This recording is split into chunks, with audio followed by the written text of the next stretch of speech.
Olá, começa aqui o Religare Conhecimento e Religião.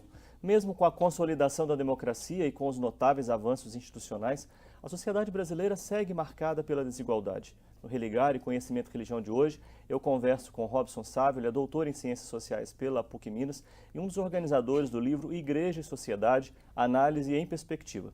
Seja bem-vindo, Robson, prazer recebê-lo aqui no Religare. Muito obrigado, Flávio. Acompanhe notícias da nossa programação pelo site da TV Horizonte. O nosso endereço é tvhorizonte.com.br.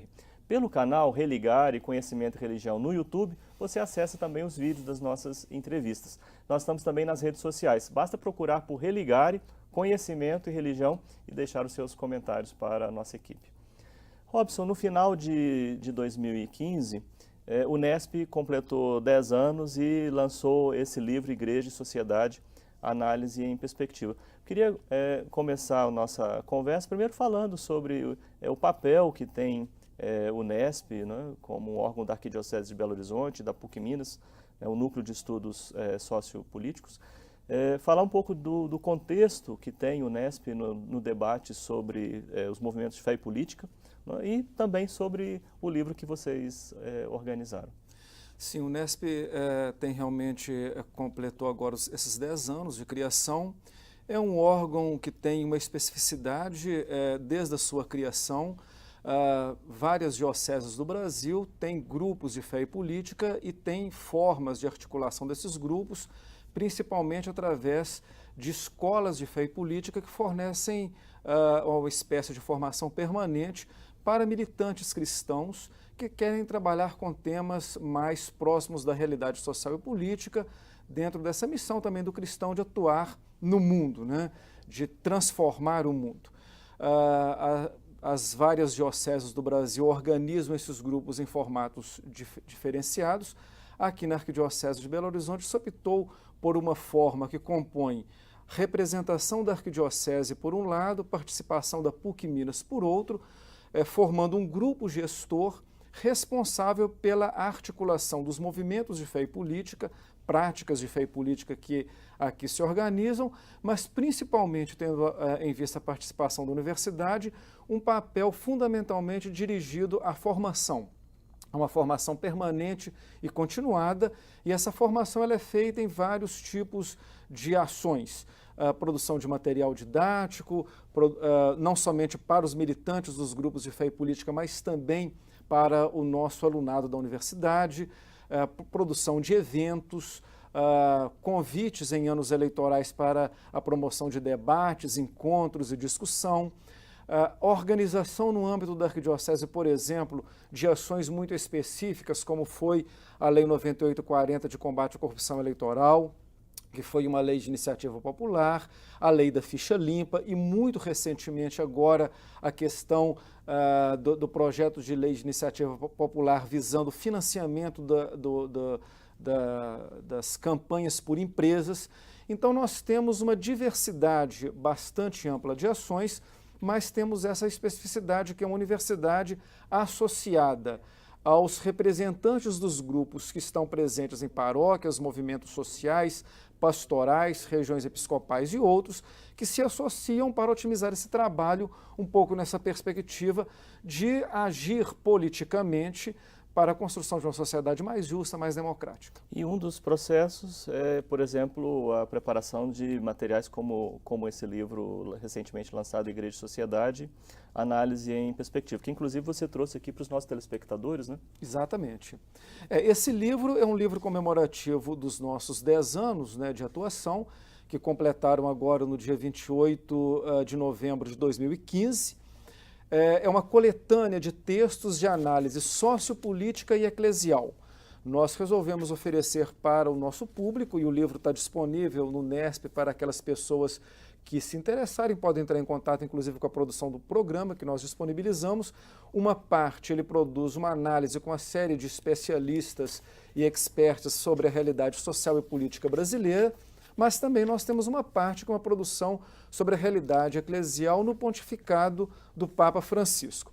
Isso porque, com o atual Papa, nós temos tido um discurso e uma prática muito próxima daquilo que os grupos de fé e política desenvolveram ao longo dos anos, que é uma atuação um pouco mais engajada dos leigos nas questões sociais e políticas das diversas realidades. Obviamente que essa história começa a partir do Vaticano II, com documentos como a Gaudium et Spes, que fala um pouco da igreja no mundo, e a missão do leigo, né, digamos assim, nesse novo momento de uma igreja mais próxima da realidade temporal. E isso deriva numa série de ações, comunidades eclesiais de base, grupos de oração e reflexão, e também os grupos de fé e política. E esse Papa, o Papa Francisco, tem retomado muito esse discurso do Vaticano II, e nós temos uma parte do livro que dedica um pouco às falas, aos discursos do Papa Francisco, mas também à sua prática cotidiana, né? Hoje é uma liderança que é reconhecida não somente por ser uma liderança religiosa, mas é um líder político porque tem uma fala e uma prática muito voltada para mexer um pouco nas estruturas dessa sociedade tão complexa e tão injusta que nós vivemos no plano global, mas em relação à própria instituição eclesial, fazendo algumas sacudidelas no sentido de modificações nessa própria estrutura, uma igreja mais aberta à sociedade. Sim. Na sua contribuição, eu vi aqui vários autores participam da obra, mas a sua contribuição, em especial, você discute a temática a partir do título A Paz é Fruto da Justiça. Exato. Né? Qual é a sua proposta neste capítulo?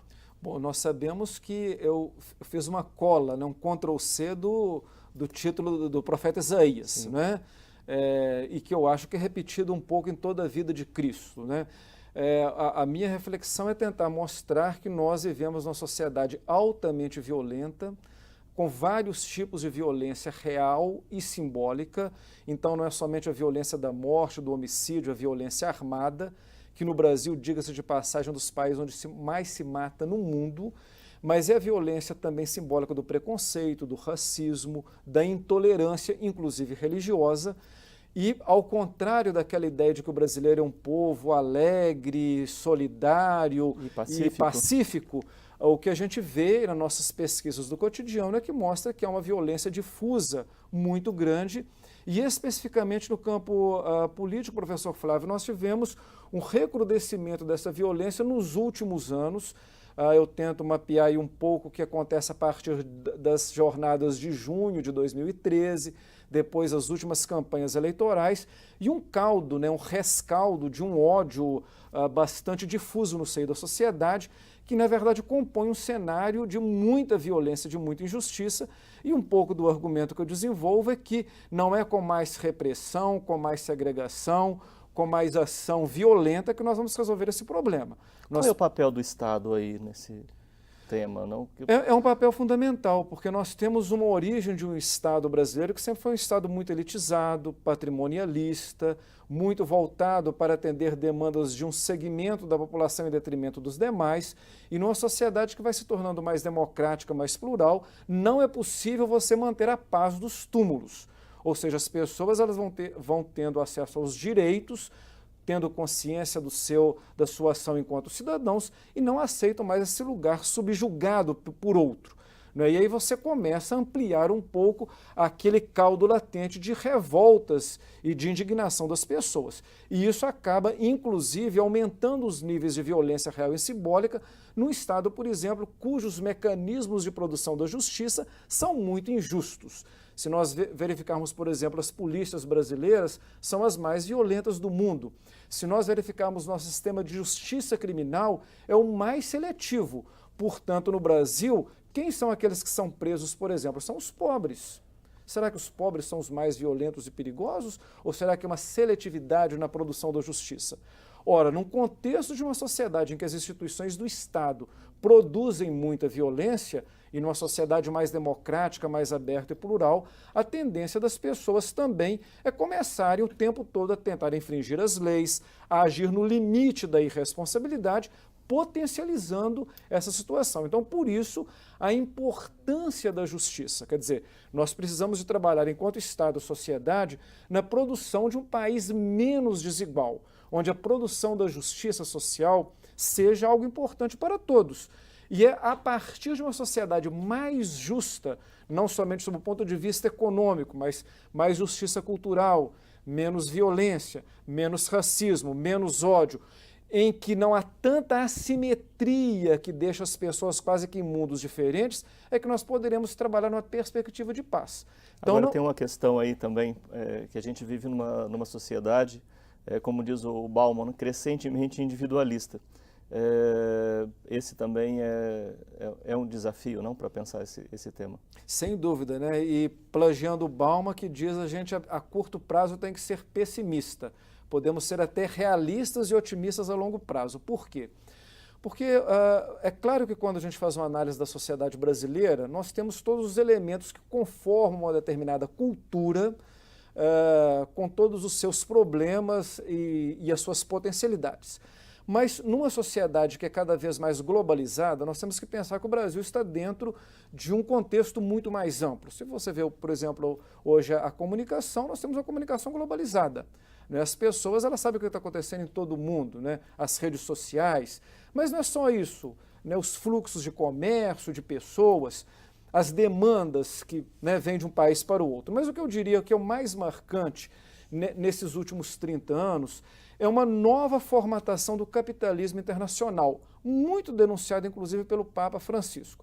Nós temos de um modelo de um capitalismo de produção que produzia riqueza, trabalho e tentava distribuir, o que a gente chama de estado de bem-estar social, que aconteceu um pouco na Europa e que criou uma grande classe média na maioria dos países, para um modelo de um Estado, de um capitalismo, que é um capitalismo rentista, que só vive da especulação e do lucro, e que, portanto, não é produtivo e que concentra cada vez mais riqueza em detrimento do trabalho e de quase da escravização de um grande número de pessoas. Né? Essa semana agora, nós estamos na segunda semana do mês na primeira semana do mês de fevereiro, na última semana do mês de janeiro de 2015, saiu um relatório mostrando que as 90 fortunas maiores do mundo concentram quase que 80% da riqueza nacional. Ou seja, o que acontece no capitalismo que ele é cada vez mais rentista, baseado na especulação e no lucro? Ele é cada vez mais concentrador e produtor de uma desigualdade social, sendo que um grupo de pessoas, esse grupo de pessoas acaba se tornando escravo nesse sentido, de uma realidade social. Robson, vamos então aprofundar esse tema tão importante no segundo bloco. Eu estou conversando com o professor Robson Sávio Reis Souza, do Unesp, da PUC Minas. Nós vamos fazer um breve intervalo, mas voltamos já.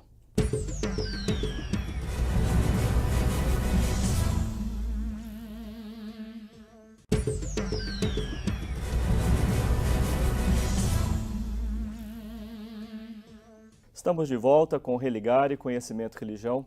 Hoje eu recebo o professor Robson Sávio Reis Souza, um dos organizadores do livro Igreja e Sociedade, Análise em Perspectiva, que eu apresento aqui para você. O livro é edição comemorativa dos 10 anos do Unesp. E se você quiser concorrer a este livro, basta escrever para a nossa produção. O nosso e-mail é religare@tvhorizonte.com.br. Bom, nós temos também outros livros que farão parte do sorteio. Outras pessoas que escreverem poderão receber também o livro Fé e Política, Fé, Política e Cidadania. São pesquisas também com a equipe do Unesp, da Arquidiocese de Belo Horizonte, PUC Minas. E o livro da editora PUC Minas, também organizado pelos colegas do Unesp e outros colegas, Ética e Corrupção, Dilemas Contemporâneos. Então, o telespectador que nos acompanha no Religare de hoje pode escrever para a nossa equipe, religare@tvhorizonte.com.br. Nós estamos falando sobre esses vários dilemas, Robson, e você fazia mais uma análise conjuntural, principalmente a partir do perfil de capitalismo que nós temos. Eu gostaria de começar esse segundo bloco falando de uma demanda que aparece no seio da sociedade, pessoas reivindicando redução da maioridade penal, grupos pedindo a pena de morte. O que está acontecendo, né? Que você falava também da sociedade diversa, plural, Mas o que representam esses movimentos na sociedade brasileira, pedindo um Estado mais punitivo? Né? O que acontece? É um Estado mais constitucional por um grupo e um Estado penal para outro grupo. Né? São demandas bastante diversas e com atores que também têm perspectivas da sociedade diferentes. Dentro desse esquema de uma sociedade capitalista, uma das suas características é o individualismo. É o que o Bauman, inclusive, chama atenção. Nós temos um mundo em que as pessoas pensam que ser feliz e realizar é a pessoa ter individualmente tudo, né, em detrimento dos outros. E nós temos um modelo econômico e até educacional e de organização da sociedade que acaba facilitando muito esse tipo de cultura, uma cultura narcísica, voltada para si. E, obviamente, aqueles grupos eventualmente mais privilegiados dentro da sociedade acabam demandando para si manutenção de privilégios em detrimento da ampliação de um Estado de direito para todos. Nós sabemos muito bem que, no caso da sociedade brasileira, é a partir da Constituição Federal de 1988 que nós temos a possibilidade da ampliação de um Estado para todas as pessoas, onde todos são, de fato, iguais de direito, apesar de que essa igualdade formal nem sempre se dá na prática. Até então, nesses 500 e tantos anos do Brasil, nós tivemos uma sociedade ainda muito partida, em que boa parte das pessoas não acessavam os direitos de cidadania, por exemplo, as políticas públicas de saúde, educação, assistência social, entre todas as outras. Então é dentro dessa perspectiva de uma sociedade ainda muito dividida que grupos que sempre tiveram uma possibilidade maior de vocalização das suas demandas, principalmente nos órgãos de instituição política, parlamentos, por exemplo, ou na mídia, acabam tendo um discurso digamos assim, um discurso recrudescedor em termos de demanda de Estado penal, a partir de uma visão de que o infrator da lei deve ser punido a toda custa. E o infrator da lei sempre é aquela pessoa pobre, aquela pessoa que é perigosa. O que nós sabemos que isso não corresponde com os dados, inclusive da área da criminalidade e da segurança pública. No Brasil nós temos uma cultura, tem o seu lado, inclusive, às vezes positivo, porque é uma forma, muitas vezes, das pessoas mais empobrecidas de se virarem numa vida tão difícil, mas uma cultura que ela sempre tem como algo aceito socialmente, isso é muito tratado no livro Ética e Corrupção, aquela ideia de que eu, levando vantagem, eu estando bem, portanto, sonegando imposto, furando a fila, passando lá na frente do carro, não dando satisfação para o outro, que isso não tem nenhum problema. Isso se repete com muita facilidade e, obviamente, esse tipo de relação produz vários tipos de violência, sem contar que alguns segmentos da sociedade são vítimas de todo tipo de violência real e simbólica. Nós temos no Brasil problemas seríssimos em relação à violência contra a mulher, que são muito pouco problematizados, mas se for dar só um número, faço parte do Fórum Brasileiro de Segurança Pública, a nossa última pesquisa relativa ao ano de 2014 deu conta de que 30 mil mulheres são estupradas no Brasil anualmente, mas que esses 30 mil é alguma coisa em torno de 10%, porque 90% não denuncia. Só para dizer um tipo de violência invisível na nossa sociedade. No Brasil, em média, um membro da comunidade LGBT é morto a cada 2 dias. Problemas de racismo são dos mais variados. Temos uma das polícias mais violentas. E sem contar outras formas de violência simbólica, por exemplo, na mídia. Isso que eu ia colocar. A mídia parece que vai reforçando enfim, chamando muita atenção sobre um aspecto da violência e particularmente reforçando essa ideia do pobre violento. Não? É uma das formas mais contundentes de exaltar a violência e a criminalidade. E pesquisas internacionais da Unesco dão conta disso. Além de de exaltar com contundência a violência, e os programas policialescos do final da tarde estão aí, inclusive alguns estão sendo recentemente questionados pelo Ministério Público, além disso, tem um grave problema esse tipo de violência da mídia. É aquela ideia de que o que passa é o que é certo, o que é modelo. E isso para o jovem, para a criança, mostra, por exemplo, que diante de um conflito é muito mais fácil se resolver com violência do que procurar uma solução de mediação, procurar um adulto, procurar uma instituição de mediação daquele problema. E isso vai então recrudescendo as formas de violência interpessoal. Por exemplo, dos 60 mil homicídios no Brasil, 60 mil homicídios por ano. Alguma coisa em torno de 45% são homicídios que nós classificamos como de motivação fútil. O que significa isso? É uma pessoa que tem uma arma de fogo e que mata a mulher porque brigou com ela, mata o vizinho porque discutiu, mata no trânsito, mata alguém no bar do que bebeu. E quando você vai ver o processamento desses crimes pela justiça, somente 8% dos homicidas são processados. Então você veja bem que situação kafkiana. Difícil de você pensar numa sociedade que você possa falar justa e igualitária nesses termos. Mas essa violência letal, nós poderíamos falar dessas outras violências simbólicas que também permeiam a nossa realidade, né? O Poder Judiciário tem dado conta de acompanhar toda essa discussão e esses processos que você tem colocado aqui? Não tem por várias questões, né, professor Flávio? Primeiro que nós temos, como eu disse, um judiciário que ele ainda é muito seletivo. Se nós formos conhecer a história do nosso judiciário, e o professor Fábio Conder Comparato fez um estudo sobre as raízes do judiciário brasileiro para o Instituto Humanitas da Unicinos, e esse estudo está disponível para qualquer pessoa que queira conhecê-lo no site do IHU, chama O Judiciário Brasileiro, o professor Fábio Conder Comparato. Ele mostra que o judiciário brasileiro ele surge das elites agrárias e das elites econômicas desse país, mantém esse perfil ao longo dos anos e foi formado dentro de um Estado altamente elitista e patrimonialista. Eu poderia pensar, quantos juízes negros nós conhecemos? Quantos juízes que vêm de famílias pobres que nós conhecemos? Obviamente que eu não estou querendo dizer que todos os juízes operam para proteger o patrimônio e em favor das elites, mas eu estou dizendo de um perfil de uma instituição. Portanto, por exemplo, há um processamento muito mais ágil quando você tem crimes contra o patrimônio, que são crimes que ofendem um determinado segmento social, e quando há crimes contra a vida, que são as pessoas comuns que estão morrendo. Eu acabei de dar o dado de processamento da justiça. Como é que nós podemos pensar numa sociedade justa e igual quando você tem a operação do próprio aparelho de justiça do Estado com tanta simetria no processamento da justiça? Então, isso é um problema. Eu agradeço muito a sua participação, cumprimento o Unesp em tempo pelos seus 10 anos, pelo importante trabalho dos movimentos Fé e Política na Arquidiocese de Belo Horizonte e em todo o Brasil. Muito obrigado, professor Flávio. O Religar e Conhecimento e Religião é um projeto de extensão do Programa de Pós-Graduação em Ciências da Religião da PUC Minas. Você pode conhecer as nossas atividades, os nossos cursos de especialização, de mestrado e de doutorado, acessando a página pucminas.br/ppgcr.